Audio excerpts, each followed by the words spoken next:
Bonjour à tous et bienvenue dans Anti-Sèche. Connaissez-vous l'art du raku? Si vous avez vu ma vidéo intitulée « Encre de Chine, comment imiter la cuisson raku ?», la réponse est globalement oui dans les grandes lignes. Mais dans le cas contraire, il est possible que non et de fait, je me permettrai tout d'abord de faire un petit récapitulatif historique, histoire que tout le monde connaisse bien son sujet, puis dans une prochaine vidéo, nous passerons à la pratique.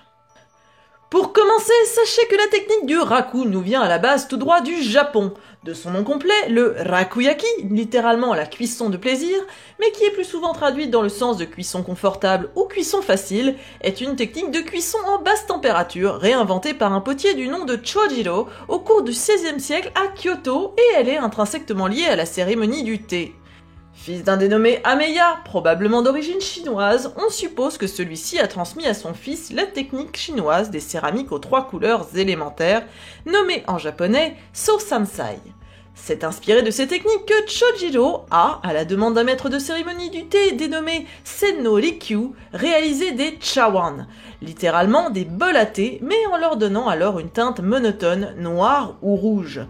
Ces teintes se voulant alors concordantes avec la philosophie enseignée par Senno Rikyu, le style wabi-sabi, dont l'art du thé est alors nommé wabi-cha et qui est un style dit triste à comprendre comme épuré et sobre et qui fait la part belle à la simplicité et à la frugalité de la vie ainsi que de sa tranquillité et de sa solitude. Le style wabi se voulait alors humble et respectueux, privilégiant alors les ressources et les productions de thé locaux, alors que les classes dirigeantes, adeptes de la philosophie de l'école bouddhiste zen, religion devenue beaucoup plus mondaine au fil du temps, vénéraient alors les produits de luxe uniquement importés de Chine, censés être beaucoup plus nobles que ceux alors produits au Japon.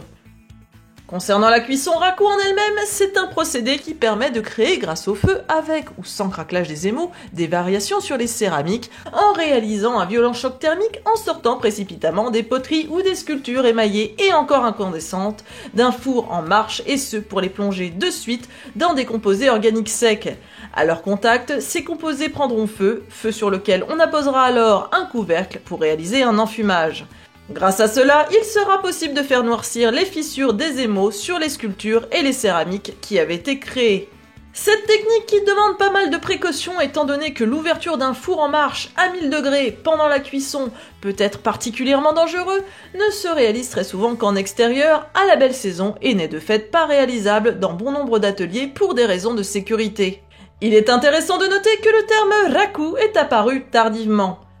À la base, les poteries de style raku étaient dénommées imayaki, littéralement cuisson d'aujourd'hui, mais à comprendre sous le sens de poterie contemporaine.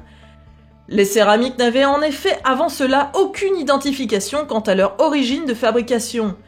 C'est Toyotomi Hideyoshi qui dirigeait alors partiellement le Japon qui autorisa en soutien de Chojiro, un dénommé Tanaka Sokei, à identifier les poteries basse cuisson sous le sceau de raku, devenant ainsi la marque de fabrique de la maison Raku. C'est ainsi que de nos jours, et suite à plusieurs expositions autour du monde, que le terme raku a peu à peu dévié dans la société occidentale jusqu'à désigner toutes les poteries et sculptures issues de ce type de procédé de cuisson en basse température. Alors qu'au Japon, ce terme ne désigne toujours que les poteries issues de la maison raku et fabriquées selon les rites ancestraux japonais de la cérémonie du thé.